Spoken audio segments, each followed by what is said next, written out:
Boa noite, querida igreja. Que a graça, a paz, o amor e a misericórdia do Senhor estejam presentes na nossa vida e no nosso coração. Quero convidar você a abrir sua Bíblia em Mateus capítulo 14, versículos 22 ao 34. Nós vamos remir o tempo. O tempo urge e nós precisamos vigiar um pouquinho o relógio. Nós queremos passar de joelhos. A passagem de um ano para o outro, queremos simbolicamente estarmos de joelho na presença do Senhor. E assim como deve ser para o cristão. Amém? Mateus capítulo 14, versículos 22 ao 34, palavra do Senhor que diz: Logo a seguir compeliu Jesus os discípulos a embarcar e passar adiante dele para o outro lado, enquanto ele despedia as multidões. E despedidas as multidões, subiu ao monte a fim de orar sozinho. E caindo a tarde, lá estava ele só. Entretanto, o barco já estava longe, a muitos estádios da terra, açoitado pelas ondas, porque o vento era contrário. Na quarta vigília da noite, foi Jesus ter com eles andando por sobre o mar. E os discípulos, ao verem-o andando sobre as águas, ficaram aterrados, exclamaram: é um fantasma! E tomados de medo, gritaram. Mas Jesus imediatamente lhes disse: tende bom ânimo, sou eu, não temais. Respondeu-lhe Pedro, disse: se és tu, Senhor, manda-me ir ter contigo por sobre as águas. E ele disse: vem. E Pedro, descendo do barco, andou por sobre as águas e foi ter com Jesus. Reparando, porém, na força do vento, teve medo e, começando a submergir, gritou: salva-me, Senhor. E prontamente Jesus, estendendo a mão, tomou-o e lhe disse: homem de pequena fé, por que duvidaste? Subindo ambos para o barco, cessou o vento, e os que estavam no barco adoraram, dizendo: verdadeiramente és filho de Deus. Oremos. Pai querido, aqui estamos em tua santa presença pelo sangue de Jesus Cristo, teu Filho, e no Espírito Santo, que nos acompanha. Obrigado, Senhor, por esses momentos litúrgicos, pelo culto solene, e obrigado por mais uma rica, viva, poderosa oportunidade de estarmos em tua casa para aprendermos mais de ti. Muito obrigado, Senhor, por todas as coisas e que tu possas falar ao nosso coração no nome de Jesus. É a nossa oração. Amém. Amém. O título do sermão dessa noite: Novo ano, novos dias, esperanças e realidades. Queridos irmãos, engana-se quem pensa que a vida humana segue uma linha reta. Não. A vida humana não é linear. Na verdade, seguimos um caminho oscilante. Ora estamos lá no alto monte, ora estamos cá no meio do vale, e não raras vezes o vale se torna difícil por demais. A nossa vida não é certinha, no sentido de não haver frustrações, porque nós contamos com elas. Não temos uma vida certinha, claro que não, por mais que você seja uma pessoa organizada e queira programar sua vida, você irá se deparar com a realidade de que a vida dá sempre voltas. Isso mesmo. Às vezes, a vida nos dá voltas. E aquilo que jamais esperaríamos que pudesse um dia acontecer, acontece. E nos pega de surpresa. A vida, queridos irmãos, é feita de fases. E as fases da vida são para nós como uma escola. E precisamos passar por essas fases e superá-las como um aprendizado. E não existe ninguém que esteja alegre. A vida, amados, é incontrolável pelo ser humano. E ela vai nos conduzindo como numa montanha russa de sensações, de emoções e de surpresas. A questão não é se a vida irá te surpreender, porque ela irá. A questão é como você vai reagir diante das surpresas que a vida irá impor a você. Nós não sabemos o que nos acontecerá ao virar da próxima esquina, verdade ou não? Não sabemos. Não sabemos o que nos aguarda, não sabemos qual será o próximo infortúnio ou qual será a próxima boa surpresa que a vida está a nos reservar. Mas de uma coisa nós sabemos, que mesmo que sejam infortúnios ou boas surpresas que sejam, sempre o Senhor Jesus estará a nos acompanhar. Você crê? A partir do texto de Mateus, lido nessa noite, nós queremos aprender com Jesus e com seus discípulos algumas breves lições. A primeira lição: aproveite o tempo bom enquanto o tempo está bom. Eu repito, aproveite o tempo bom enquanto o tempo está bom. Mateus nos informa que Jesus compeliu os discípulos a embarcarem e a passar adiante deles para o outro lado, enquanto ele despedia as multidões. E despedidas as multidões, subiu ao monte a fim de orar sozinho, e caindo a tarde, lá estava ele só. Perceba que o verbo compelir significa estimular com veemência, significa obrigar, significa acalorar, aguçar. É muito provável que os discípulos não quisessem ficar sem a presença de Jesus. Mas era necessário, sim, que eles embarcassem e que, segundo a ordem do bom mestre, eles atravessassem o mar para a banda de Betsaida, de Cafarnaum, conforme acrescentam os evangelistas Marcos e Mateus e João. Então, diz a palavra, eles, compelidos por Jesus, os discípulos entram agora no barco e começam a travessia do mar da Galileia. Quando eu tive a oportunidade de visitar Israel, um dos lugares que mais me impactaram foi, de fato, o mar da Galileia. Nos outros lugares há muita exploração de comércio, há muita religiosidade envolvida, mas o mar da Galileia é, de fato, um lugar impressionante. E ali estavam os discípulos, atravessando o mar da Galileia. E pasmem que no começo da viagem estava tudo bem. O mar estava calmo. Se tratava de um fim de tarde em uma comum travessia de discípulos que estavam acostumados a fazê-la no mar da Galileia. E era apenas isso. Jesus não seria louco ou sádico de mandá-los atravessar no meio de uma tempestade. Claro que não. Portanto, o mar estava assim calmo. E estava sereno. E estava tranquilo. E há momentos que o mar da nossa vida está exatamente assim, como diz a canção, calmo, sereno e tranquilo. Sim. Jesus havia os compelido porque ele tinha uma lição para seus discípulos. Mas eu quero que você perceba uma coisa. Quando o mar da nossa vida está calmo, sereno e tranquilo, o que a gente deve fazer? Se não, portanto, apenas navegar no barquinho da nossa existência e navegar também de forma calma, serena e tranquila. Simples assim. E por que eu estou falando isso? Porque a verdade é que há momentos em que passamos muito bem, que as coisas parecem que estão indo muito bem, e por isso devemos sim aproveitar esses momentos.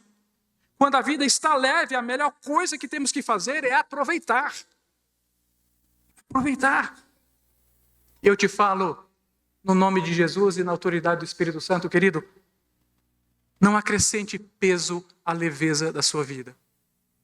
Colocar peso na leveza da nossa vida é loucura, é sandice. Devemos aproveitar os dias leves, vivendo em paz, desfrutando da melhor maneira possível a paz que o Senhor nos dá na companhia das pessoas que o Senhor colocou no barco da nossa vida. É isso. O conselho que podemos aproveitar é: viva em paz nos momentos de paz e deixe que a guerra aconteça nos momentos da guerra. Simples. Você já reparou que tem gente que parece que não gosta de ver as pessoas bem em paz? Tem sempre querosene e fósforo à mão e está sempre pronto para tocar fogo no parquinho. Parece que não quer ver você em paz. Se você é alguém assim, eu te falo em nome de Jesus, pare com isso. pelo amor do nosso Senhor e Salvador Jesus Cristo, não transforme os momentos doces da sua vida em momentos de amargura. Não derrame fel sobre a cabeça dos outros que estão no barco com você. E aproveite a vista da viagem. Que bela vista não era aquela viagem, atravessando o mar da Galileia. Que boa companhia não era aquela com os homens de Deus ali no barco, conversando sobre as maravilhas operadas pelo Mestre. Viaje em paz, irmão. Reme um pouco, se necessário for, ajude o que rema. Descanse um pouco também, porque a vida não é feita só de trabalho. Mas faça tudo em paz. Você está entendendo o que eu estou dizendo para você? Estamos começando um novo ano e não é necessário que comecemos um novo ano em guerra. Comecemos em paz. Comecemos em paz. Basta a cada dia o seu próprio mal, portanto, não acrescente peso na leveza da sua vida. Você já reparou que tem gente que vive em guerra? Que está sempre com pedras nas mãos, prontas para jogar. Sempre. Sempre armado. Parece que tudo e todos o incomodam. Há pessoas assim. Na história do Brasil, há um intrigante personagem chamado Giuseppe Garibaldi. Quem já ouviu falar?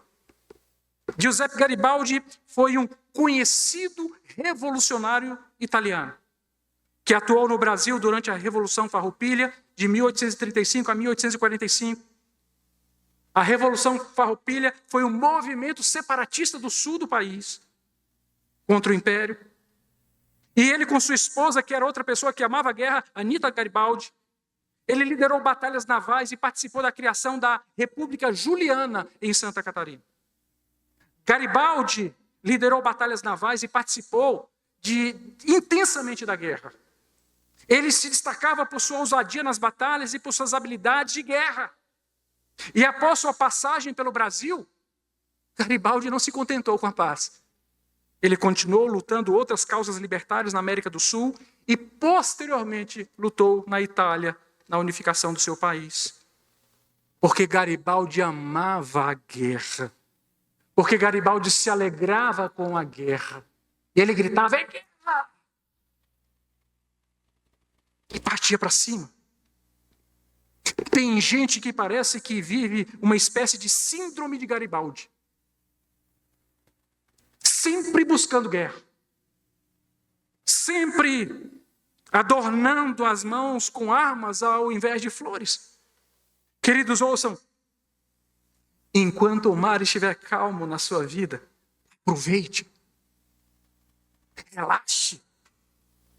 Viva o tempo de calmaria. E deixe que os outros ao seu redor vivam também. Louvado seja o nome do Senhor. A verdade, queridos irmãos, é que nós precisamos viver com leveza, com menos cobrança e mais aceitação, porque ninguém aguenta alguém no seu ouvido o tempo todo a cobrar. Ninguém suporta. Então, no novo ano, seja leve. Seja um amigo leve, seja um marido leve, seja uma esposa leve, seja um pai, uma mãe leves, seja um filho leve. E você pode sim decidir ser mais leve em 2025. A segunda lição. Durante a tempestade, apegue-se ao único que pode ajudar. Jesus. Apegue-se ao único que pode ajudar. Jesus. Mateus afirma que, entretanto, o barco já estava longe, a muitos estádios da terra, açoitado pelas ondas, porque o vento era contrário. Estádios era uma medida, uma unidade de medida utilizada na época que correspondia a cerca de 185 metros. Assim, muitos estádios da terra indicavam que o barco já estava numa distância significativa da costa, longe da segurança da terra firme.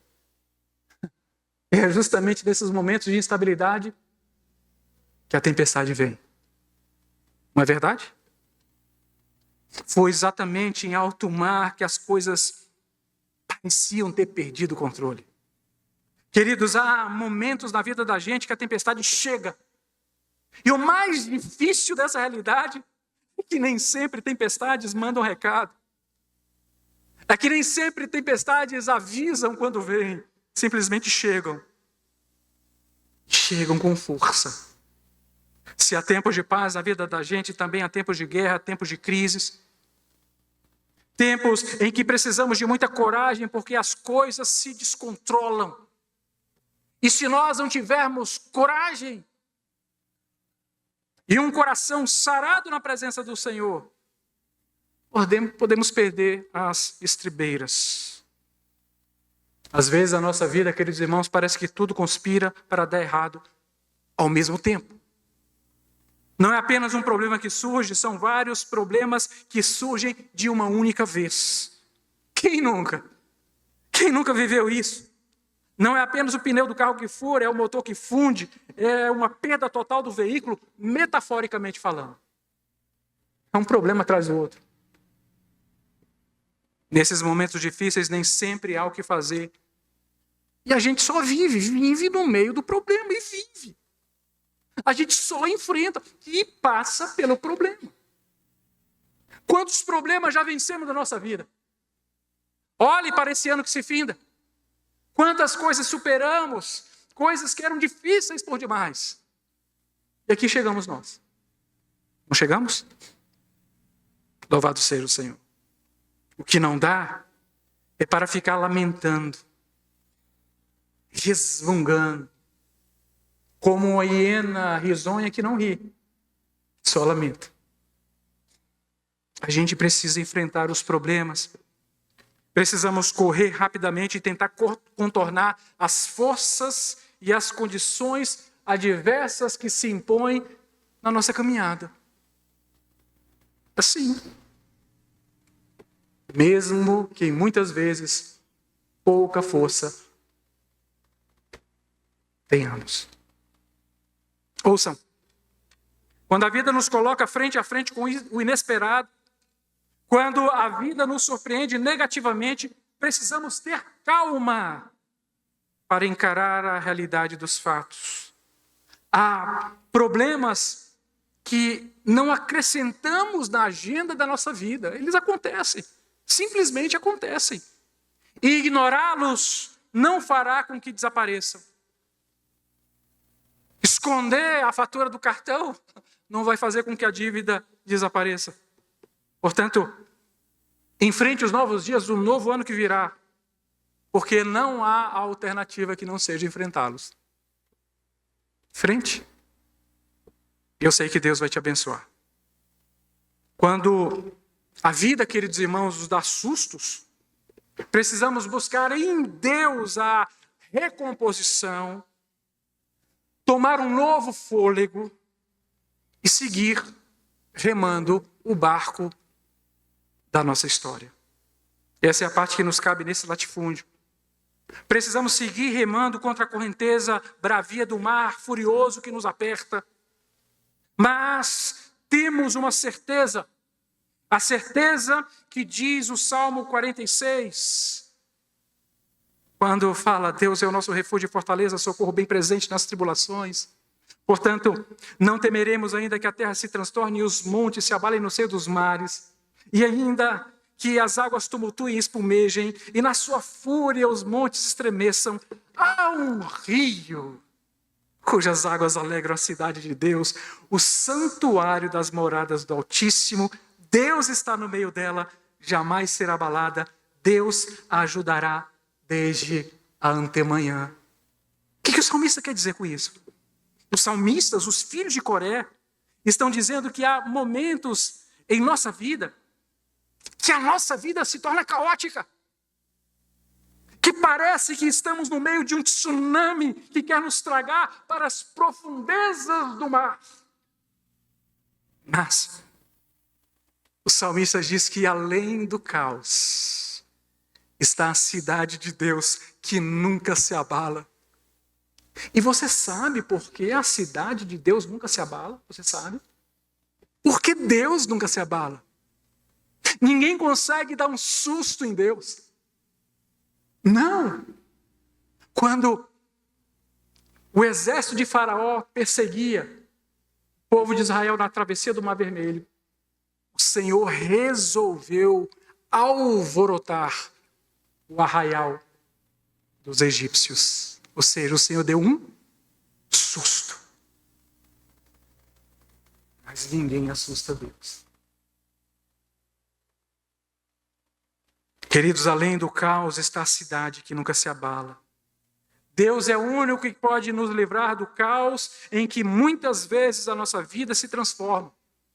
Por isso que os salmistas concluem dizendo: Ele põe termo à guerra até os confins do mundo, quebra o arco e despedaça a lança, queima os carros no fogo. Aquietai-vos e sabei que eu sou Deus. Sou exaltado entre as nações, sou exaltado na terra. O Senhor dos exércitos está conosco. O Deus de Jacó é o nosso refúgio. Ele está aqui no barco da nossa história, da nossa vida, da nossa existência. E encontramos abrigo seguro nele. Viver a vida fechando os olhos para a existência das tempestades não as afastará da nossa realidade. A verdade, queridos irmãos, é que somos frágeis, navegando em barcos frágeis. Frágeis demais. E estamos sujeitos às tempestades da vida. E saber dessa realidade é necessário. Jesus nunca nos iludiu. Ele disse: no mundo vocês terão aflições. Mas há um detalhe. Eu venci o mundo. E vocês também vencerão. A questão é, nós cremos? Nós acreditamos de fato nisso? O verdadeiro evangelho, queridos, ouçam, que é único, nos lembra que o próprio Jesus de Nazaré nos chamou a colocar os pés no chão e a ter coragem para enfrentar a vida. A vida é difícil? É, muitas vezes sim. Mas o Senhor está conosco e não nos deixa só. A terceira lição que aprendemos é que tentar andar sobre as águas não afasta a realidade da tempestade.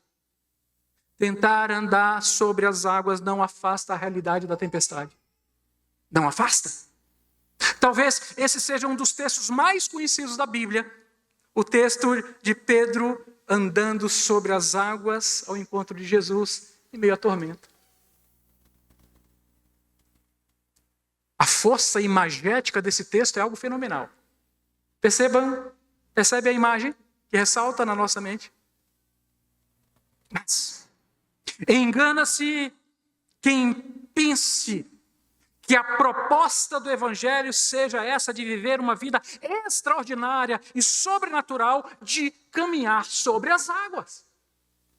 Engana-se. Isso é um engano absurdo, é desconhecer o Evangelho. A proposta cristã é de um Evangelho que mantém os pés dentro do barco e não caminhando sobre as águas. Não foi de Jesus a ideia surgida: Pedro, vem caminhar sobre as águas comigo, no sobrenatural. Não, nasceu no coração de Pedro. Concorda comigo? E Jesus disse: então vem, você quer vir, vem. Ele foi. E o que aconteceu? Em ato contínuo, Pedro sentiu o vento, a água molhando, sentiu a força do vento, das ondas, e começou a temer, e na medida que temia, afundava, ao ponto de ter que clamar pela ajuda do bom mestre. Porque andar sobre as águas não é para discípulo, gente. Discípulo tem que estar dentro do barco. Os pés estão no fundo do barco e as mãos estão no remo. É assim que Jesus mandou. Jesus não falou assim: agora vocês vão sair desse lado de cá, do lago, do mar da Galileia, e vão atravessá-lo caminhando sobre as águas até outro lado. Não, não foi isso. Jesus disse o seguinte: vocês vão entrar no barco. Aliás, os compeliu a isso. e vocês vão atravessar. Isso é evangelho. É ter a mente, o coração na palavra do Senhor. E não agir como uma loucura, esperando ver o sobrenatural. Tem gente que gosta, não, eu quero ver anjo. Que anjo, irmão? Pirou o cabeção? Saiu da casinha? Que anjo? Você precisa disso. Se você tem a palavra do Senhor. Queridos, se Jesus quisesse que Pedro andasse sobre as águas, se fosse iniciativa de Jesus, talvez Pedro continuasse caminhando sobre as águas o tempo inteiro, mas nunca mais Pedro caminhou sobre as águas. Nunca mais. Aliás, não há nenhum outro registro na Bíblia de um outro servo caminhando sobre as águas. Você percebe isso? A proposta do Evangelho é de nos manter focados nas palavras de Cristo. É isso que faz a diferença na hora da tempestade da nossa vida. O novo ano se avizinha. E quando ele chegar, você vai enfrentar dias maus. E nos dias maus, você vai se assegurar, não no extraordinário, mas na palavra. Louvado seja o nome do Senhor. Crendo na graça e na misericórdia de Jesus e não esperando sinais e maravilhas. Lembrem-se que Jesus despediu os discípulos e os mandou que navegassem. Vão, sigam para outra margem. Mas, Senhor, e tu não vais conosco? Não, não vou. Agora vocês vão sozinhos. E chega a hora da nossa vida de irmos sozinhos. E chega a hora de nossa vida que parece que Jesus não está presente. E era óbvio que Jesus queria ensinar-lhes novas lições, era óbvio. E é isso mesmo que Jesus faz, dia após dia, nos ensina em novos ensinos, em novas lições, no aprofundamento do conhecimento de sua santa pessoa. Isso não é no extraordinário, queridos, isso é no ordinário. É no plano bíblico, no desafio 365 dessa igreja que você vai receber ao final do culto e você vai ler dia após dia, até o final do ano e vai ler a Bíblia inteira. É nisso, é no ordinário. Jesus te espera em cada letra, em cada linha da Bíblia Sagrada. Compreendam? O mar aqui simboliza a existência humana. E os discípulos representam cada um de nós. Jesus nos ensina a enfrentar as ondas, a encarar os desafios. Ele nos mostra que dependência de Deus exige maturidade.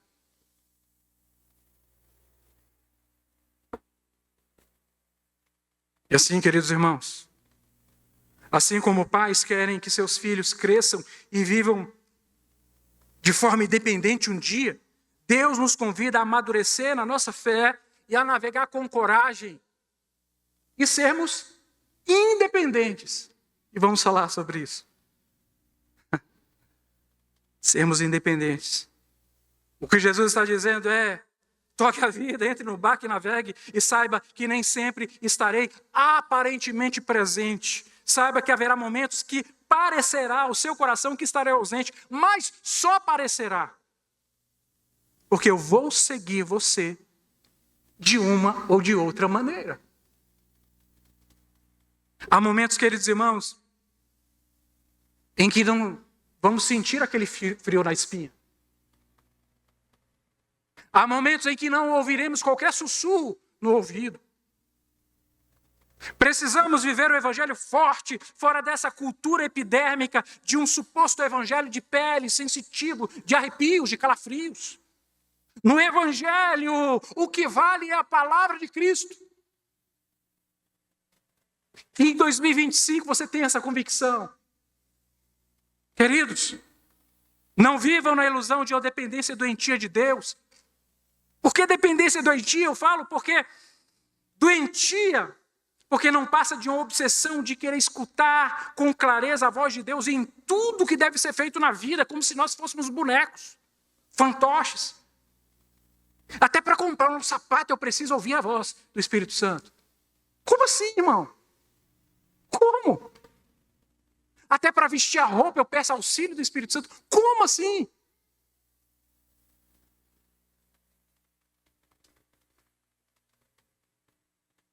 Por favor, não confunda a dependência de Deus com uma obsessão por receber quase como que por psicografia tudo o que você tem que fazer na sua vida. Isso é reduzir Deus. A maturidade da fé cristã se mostra quando a gente se torna, na dependência de Deus, independente. Compreende o que eu falei? Totalmente dependente de Deus, mas independente. Porque Jesus não precisa dizer, quando eu estou dirigindo meu veículo, vira para a esquerda, vira para a direita. Quem faz isso é o Google Maps, é o Waze. Não é Deus. Percebe? Na dependência de Deus, tal qual crianças que crescem absolutamente sob o cuidado dos pais, e o pai fica de olho, cuidado, começa a caminhar, e o pai vai cercando, e a mãe vai cercando, vai se aproximando da tomada, cuidado com a tomada. Não! Totalmente dependentes de Deus, mas independentes. Porque Ele nos ensina princípios e valores do reino e diz, filho, filha, agora vai, atravessa esse mar. Louvado seja o nome do Senhor. Se não fosse assim, seria um desperdício de humanidade. Queridos, o bonito de ser criança é sê-lo pelo tempo limitado.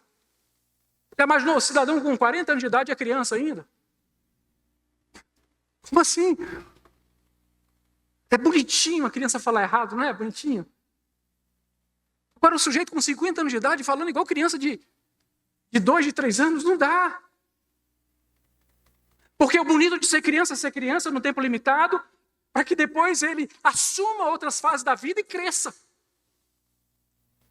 É isso? Qual pai e qual mãe se alegraria de uma vida inteira falando para a criança a mesma coisa? Não coloca o seu dedo na tomada. Espera-se, por óbvio, que a primeira reprimenda, ou ao receber o primeiro choque em virtude da desobediência, a criança passe a saber que não pode colocar o dedo ali. A mesma coisa conosco. A nossa fé exige amadurecimento, a nossa fé exige crescimento, a nossa fé exige aperfeiçoamento. Uma das frustrações do apóstolo Paulo com a igreja de Corinto foi a falta de crescimento espiritual. A igreja de Corinto, embora tivesse muitos dons espirituais, era como criança. Na doutrina, no conhecimento, estava estagnada. Por isso Paulo disse, eu, porém, irmãos, não vos pude falar como a espirituais. Olha a voz, olha o tom de lamento do apóstolo. Eu não pude. E sim como a carnais, como crianças em Cristo. Leite vos dei de beber.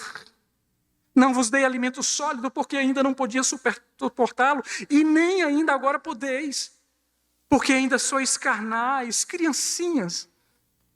Portanto, havendo ciúmes entre vós e contendas, não é assim que sois carnais e andando segundo o homem? Você percebe o que Paulo está falando? A gente precisa crescer. Ouçam, assim como um pai e uma mãe esperam que um filho aprenda o básico ensinado, o Senhor também espera de você. Não é justo, ano após ano, chega na virada do ano e parece que não crescemos nada. Não amadurecemos nada. Ao invés de nos aperfeiçoarmos no serviço, no amor, parece que vamos regredindo. Isso vai de todos, incluindo oficiais. Até os mais novos membros. Os mais novos têm-se a desculpa porque são novos, são neófitos. Mas os oficiais? E você que está caindo os dentes, servindo ao Senhor na igreja?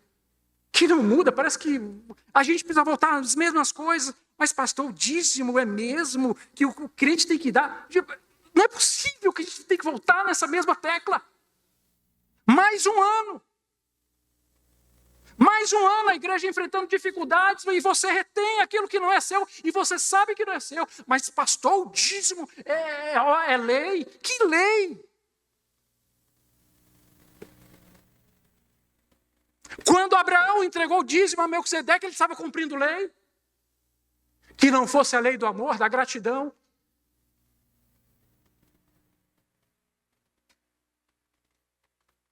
O Senhor espera que você cresça, meu irmão.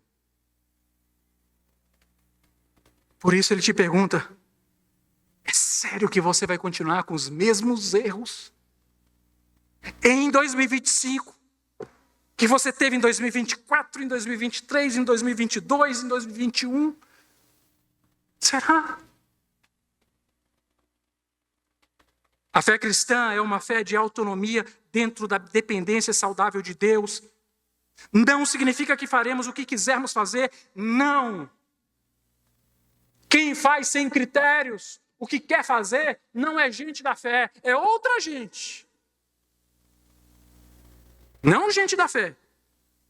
A fé cristã nos dá autonomia para vivermos de acordo com os valores e com os princípios do reino de Deus que são esculpidos no nosso coração.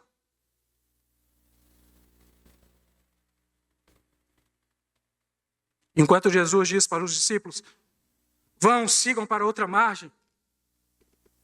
Ele não estava abandonando os discípulos. Não. Ele estava esperando que a fé amadurecida dos discípulos os ajudasse na jornada, na travessia, sendo tempos de bonança ou sendo tempos de tempestades. É claro que ali, naquele momento, os discípulos não podiam ver Jesus. Mas Jesus podia vê-los. Percebe? Cadê Jesus? Ele não está aqui e agora vem essa tempestade. E aí? Mas Jesus está vendo. E Jesus, eles estão passando por dificuldade. Então Jesus caminha sobre as águas e vai até o encontro dos discípulos. Então, querido, mantenha-se dentro do barco. Mantenha-se ali. Seja firme. Seja coeso.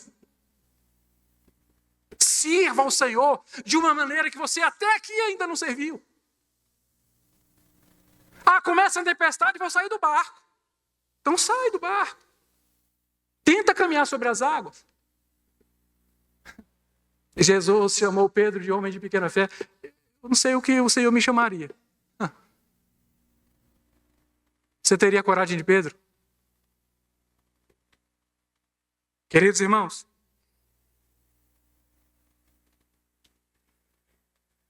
os discípulos não podiam ver Jesus, mas Jesus estava presente. Chegaria a hora em que os discípulos não mais veriam a Jesus, mas estariam prontos para segui-lo até a morte, inclusive. O que Jesus estava ensinando era que não seria necessário que os discípulos o vissem para segui-lo como convém, porque as palavras de Jesus estariam para sempre dentro deles. É aí que o discípulo de fato se torna um discípulo ativo, útil para o reino. É quando ninguém precisa te falar, meu irmão, você precisa vir para a igreja. Você precisa aparecer, irmão.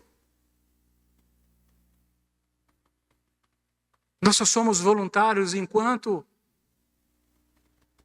nos apresentamos para o serviço, porque depois que a gente se apresenta para o serviço, é obrigação. Da mesma forma, podemos dizer, agora eu posso ir. Agora eu posso enfrentar os mares da vida, sejam calmos ou bravios.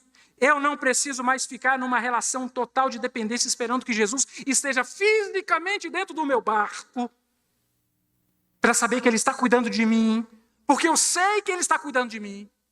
Eu não sou mais como um bebê que necessita sempre da presença da mãe ao seu lado. Eu não sou mais. Porque eu cresci. E agora eu sei que Ele está comigo pelo simples fato que Ele disse que estaria. E por que isso aconteceu? Porque eu deixei de ser bebê na fé. Porque eu cresci. Porque eu amadureci. Ouçam, queridos irmãos, Jesus não foi embora, Ele nunca vai embora. Jesus nunca vai embora. Ele só mudou a forma de estar presente na vida dos discípulos, assim como Ele só muda a forma de estar presente nas nossas vidas. Ele continua nos mandando avançar nesse mar, que ora está calmo, ora está bravo. Mas guarde isso no seu coração. Jesus nunca vai embora. Nunca. Ele sempre permanece contigo. Então não deseje sair do barco para tentar aventuras de caminhar sobre as águas. Não se coloque ao lado de Pedro, pedindo para caminhar sobre as águas. Não anele pela presença de Jesus como vindo, caminhando sobre as águas. Não é necessário. Ele não precisa desse expediente para te atender em suas necessidades e nem para provar sua divindade. Ele virá. A nossa maior segurança é que Deus está aqui. Yahvé chamar. Deus está aqui. Só continua mudando a maneira de estar presente. Mas Ele está. E, porque Ele nunca vai embora, nós podemos confiar nele. A sua presença agora passa a ser percebida na nossa existência. Porque Ele está em nós. Dentro de nós. Você crê? Curva a sua cabeça, vamos orar. Senhor nosso Deus, eis a Tua palavra lida e proclamada nesse momento, que Tu possa aplicá-la ao coração do Teu povo, da Tua igreja, que todas as coisas possam proceder para a glória do Teu nome, e que Tu possas continuar falando ao nosso coração. Eis a nossa oração, no nome de Jesus. Amém.